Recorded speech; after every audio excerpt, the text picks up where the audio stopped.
नमस्कार, आप live cities देख रहे हैं। मैं हूं गरिमा भारती और मेरे साथ सीनियर जर्नलिस्ट ज्ञानेश्वर हैं।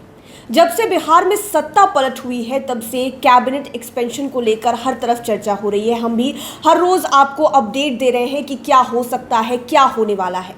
लेकिन जब ये कैबिनेट एक्सपेंशन वाली बात कांग्रेस पर आती है तो पहले आपने भी बताया और हमने भी सुना कि कांग्रेस को 4 जो सीटें हैं कैबिनेट में वो मिल सकती हैं। फिर धीरे धीरे चर्चा आई कि 3 और अब कहा जा रहा है कि 2, उसमें एक अल्पसंख्यक और एक दलित।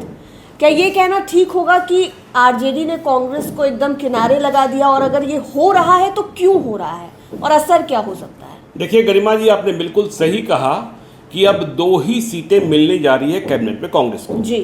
और यदि पॉलिटिकल जुबान में कहें या पॉलिटिकल शब्दावली जो है कि आरजेडी ने कांग्रेस का काम लगा दिया है, या यूं कहें कि 2020 का बदला 2022 में कांग्रेस से आरजेडी ने ले लिया है जी। देखिए, आरजेडी यह मानती रही है कि 2020 में हम सत्ता से इसलिए चूक गए क्योंकि कांग्रेस ने अधिक सीटें ली जी, और सीटों पर परफॉर्म ठीक से नहीं किया। उनके पास उम्मीदवार नहीं थे, जबरिया सीटें ली थी। तो देखिए, जब बिहार में एनडीए की सरकार को अपदस्थ करने का काम हो रहा था, नीतीश कुमार बीजेपी से अलग हो रहे थे और महागठबंधन की सरकार की बुनियाद पड़ने जा रही थी, तब भी इस बात की चर्चा थी कि तेजस्वी यादव इस पक्ष में अभी नहीं है कि कांग्रेस को साथ रखें, क्योंकि यदि कांग्रेस के 19 विधायक साथ न भी रहते तो सरकार महागठबंधन की बनाने में कोई समस्या नहीं। यानी तेजस्वी यादव की कोई मजबूरी नहीं थी कि तेजस्वी यादव की मजबूरी नहीं थी, लेकिन नीतीश कुमार ने बड़े सेंस में देखा और व्यापक परिप्रेक्ष्य में देखा कि नहीं, कांग्रेस को भी साथ रखते हैं। तेजस्वी यादव का यह मानना था कि इनकी जिद और इनकी डिमांड जरूरत से अधिक हो जाती है और इनकी जो वास्तविक क्षमता है, वास्तविक शक्ति है ग्राउंड जीरो पर, वैसी नहीं दिखती है। खैर, तो नीतीश कुमार की जिद, या फिर कहें कि लालू यादव से सहमति, या फिर जो नेशनल राजनीति का जो प्रोस्पेक्टिव है उसे देखकर कांग्रेस को साथ रखने का फैसला किया गया। अब देखिए क्या हुआ कि 19 विधायक उनको मिल रहे हैं 2 और 79 है आरजेडी के, उनको मिल रहे हैं कितने आपको पता ही है। तो फिर देखिए अब समस्या कहां से आ गई। अब जो मिल रहे हैं वो एक दलित और एक मुसलमान, ठीक है, ये मिल रहे हैं। कांग्रेस के साथ क्या होता था, जब भी वो महागठबंधन में रही, आरजेडी के साथ चुनाव लड़कर लड़ी, तो कांग्रेस पार्टी के जिम्मे सबन उम्मीदवारों को एडजस्ट करने की जिम्मेवारी होती थी जी। मतलब भूमियार को, ब्राह्मण को, इनको आपको एडजस्ट करना है। यदि कांग्रेस के पुराने उम्मीदवारों की लिस्ट को आप देखेंगे तो उसमें ऐसे उम्मीदवार आपको अधिक मिलेंगे, जीते हुए भी दिखाई पड़ते हैं जी। तो इसकी जिम्मेवारी, क्योंकि आरजेडी अपनी ओर से अब तक 2020 के विधानसभा चुनाव तक आपने देखा होगा कि भूमिहार और ब्राह्मण उम्मीदवारों को टिकट देने में परहेज करती रही है जी। आपने देखा है कि 2020 के बिहार विधानसभा चुनाव में अकेले भूमिहार अनंत सिंह को टिकट दिया गया। मोकामा की मजबूरी है, मोकामा की जरूरत है, मोकामा को जीतना है तो माना जाता है कि अनंत सिंह उम्मीदवार होना चाहिए। ठीक उसी प्रकार से ब्राह्मण उम्मीदवारों में आपने देखा होगा कि बच्चा पांडे और राहुल तिवारी को टिकट मिला। तो ऐसी स्थिति में कांग्रेस के समक्ष बड़ी परेशानी हो गई है, और परेशानी की वजह यह भी है कि अब तेजस्वी यादव जो हैं वो आरजेडी को नए तरीके से तैयार करने में लगे हैं। इसलिए जो मंत्री परिषद में शामिल होने वाले मंत्रियों की सूची सामने आ रही है, जो संभावनाएं बताई जा रही है, उस सूची में आप यह देख रहे होंगे कि आरजेडी की सूची में इस बार ब्राह्मण, भूमिहार भी शामिल किए जा रहे हैं। देखिए, मुझे याद है अखिलेश प्रसाद सिंह और बैजनाथ पांडे के बाद वो जो एरा था लालू यादव का, उसके बाद बहुत लंबे समय के बाद इस बात की संभावना दिखाई पड़ रही है कि जब बिहार मंत्रिपरिषद का गठन होगा, महागठबंधन की सरकार बनेगी, तो आरजेडी के खाते से भूमिहार भी मंत्री होगा, जबकि भूमिहार से अभी कोई एमएलए नहीं है आरजेडी में। अनंत सिंह थे, उनकी सदस्यता भी चली गई। अनंत सिंह को मंत्री बनाया जाना ऐसे भी बड़ा कठिन काम था। तो ऐसे में आरजेडी ने अपने 3 विधान पार्षदों में से 1 विधान पार्षद को चुनने का फैसला किया। ठीक इसी प्रकार से ब्राह्मण, तो ब्राह्मण में शिवानंद तिवारी के बेटे राहुल तिवारी जो दूसरी बार विधायक बने हैं, या फिर बच्चा पांडे, इनमें से एक की चर्चा चल रही है।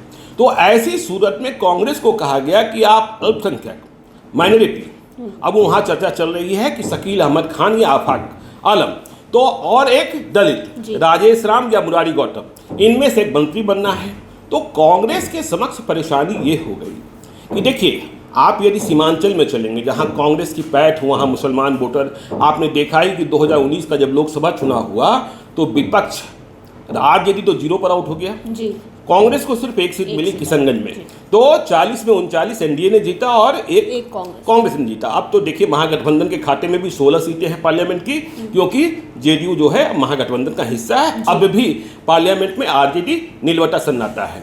तो ऐसी सूरत में कांग्रेस के सामने परेशानी ये है कि जो अब तक भूमियार और ब्राह्मण उम्मीदवारों को टिकट देती रही है, उनके घर जाकर वोट मांगती रही है। अब इनके यहाँ नेता भी देखिए कैसे कैसे, बिहार प्रदेश कांग्रेस कमेटी के अध्यक्ष मदन मोहन झा जी, पिछली महागठबंधन की सरकार में वे राजस्व एवं भूमि सुधार मंत्री थे, उन्होंने काम भी ठीक किया था। और देखिए कांग्रेस विधायक दल के नेता अजीत शर्मा, तो जो दावेदारी थी वो दावेदारी तो इनकी खत्म कर दी गई। तो अब कांग्रेस के समक्ष परेशानी है और आप देख रहे हैं कांग्रेस में विरोध भी शुरू हो गया है। बहुत सारे लोग भक्तचरण दास को जिम्मेवार ठहरा रहे हैं, मदन मोहन झा का भी विरोध हुआ है, लेकिन मदन मोहन झा तो खुद मंत्री नहीं बन रहे हैं, जबकि कहा यह जाता है कि नीतीश कुमार चाहते थे, क्योंकि राजस्व एवं भूमि सुधार विभाग एक समस्या का विभाग है। आपने देखा होगा कि जब महागठबंधन की सरकार थी 2015 में, तो मदन मोहन झा को राजस्व एवं भूमि सुधार विभाग बनाया गया का मंत्री बनाया गया था। तब वे उस काजल की कोठरी से साफ निकल आए थे, लेकिन जब 2017 में एनडीए की सरकार बनी, राम नारायण मंडल बीजेपी के मंत्री बने तो विवादों में आ गए। 2020 में जब चुनाव के बाद एनडीए की सरकार बनी, बीजेपी जेडीयू हम और वीआईपी की, तब राम सूरत राय को बनाया गया, वे भी विवादों में आ गए, तबादले निरस्त किए गए, मुख्यमंत्री ने फैसला किया। तो कांग्रेस के समक्ष परेशानी है और कांग्रेस लीडरशिप को भी लग रहा है। लेकिन देखिए कांग्रेस लीडरशिप करे भी तो क्या करे, कांग्रेस खुद परेशान है, अभी दिल्ली तक परेशान है। बिहार की स्थिति को समझने की फुर्सत नहीं है, वहां सोनिया गांधी और राहुल गांधी ईडी का चक्कर लगा रहे हैं। तो कांग्रेस ने पहले तय किया था कि देखिए हम महागठबंधन की सरकार को समर्थन देंगे, बिना शर्त समर्थन देंगे। तो जब इन्होंने तय कर लिया कि बिना शर्त समर्थन देंगे, तो आपको 2 मिल रहा है या 3 मिल रहा है, आपको उस पर खुश होना चाहिए। तो विजय शंकर दुबे जैसे वरिष्ठ नेता मंत्री बनने से चूक रहे हैं। तो ये परेशानी तो है कि अब ये जो इनके नेता हैं सवर्ण समाज के, विशेषकर ब्राह्मण भूमियार, आपने पिछले बार देखा होगा अवधेश कुमार सिंह को भी बनाया गया था राजपूत कोटे से। तो अब ये एडजस्टमेंट, और जब आप अपने नेताओं को नहीं बना सकते हैं, तो इसीलिए कांग्रेस के भीतर एक चर्चा यह भी शुरू हो रही है कि इससे बेहतर तो था कि 2 नहीं बनने से बेहतर था कि आप मंत्री बनते ही नहीं। जिस तरीके से माले ने कहा कि हम सरकार में शामिल नहीं होंगे, हम समर्थन देते रहेंगे, तब आपको कहने का या शिकायत का मौका नहीं मिलता। अब देखिए असली खेला जब 2 बन रहे हैं, कांग्रेस पार्टी के विधायकों के टूटने की खबरें कई बार चलती रहती है, और अब मंत्री परिषद का गठन हो जाने दीजिए, तो गठन के बाद भाजपा उधर देखेगी कुछ स्पेस बनता है क्या, और जो नाराज होंगे उनकी नब्ज जो है वो टटोली जाएगी। तो खेला तो होगा, तो इस खेला के लिए भी और इस खेला को बताने के लिए भी हमें और आपको तैयार रहना होगा। तो बिल्कुल बिहार में हर वक्त हर क्षण कोई ना कोई खेल तो होता ही रहता है।